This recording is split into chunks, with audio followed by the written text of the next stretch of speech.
video we will talk about types of economics. There are two types of economics, micro and macroeconomics, which we have to study in our 11th and 12th standard books of economics. So firstly we will go through microeconomics, after that we will study macroeconomics. So let's start. Microeconomics is the study of individual unit. It is the theory of price.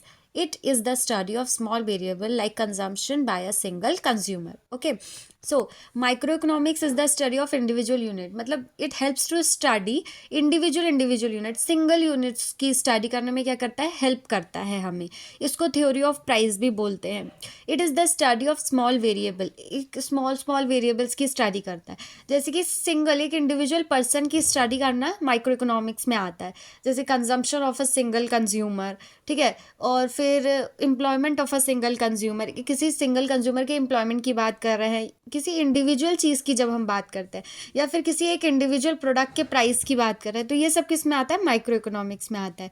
वहीं अगर हम macro economics की बात करें तो it is opposite of micro economics. Okay, macro economics is the whole unit. ठीक है, हम इसमें क्या करते हैं, होल यूनिट की स्टडी करते हैं.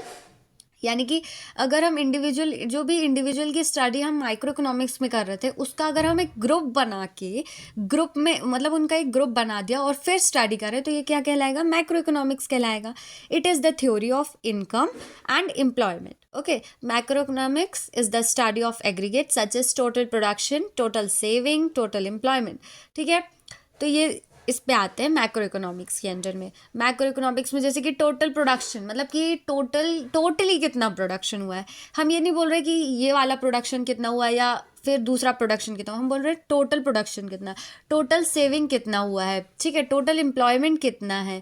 टोटल एम्प्लॉयमेंट जैसे पूरी कंट्री में बात करेंगे तो टोटल एम्प्लॉयमेंट की बात करें अगर कंट्री के हिसाब से, तो वो किस में आ गया, मैक्रो इकोनॉमिक्स में आ गया. ठीक है, अगर पूरी कंट्री में टोटल सेविंग की बात करेंगे तो वो किस में आ जाएगा, मैक्रो इकोनॉमिक्स में आ जाएगा. So this is the small difference between micro and macro economics. Thank you.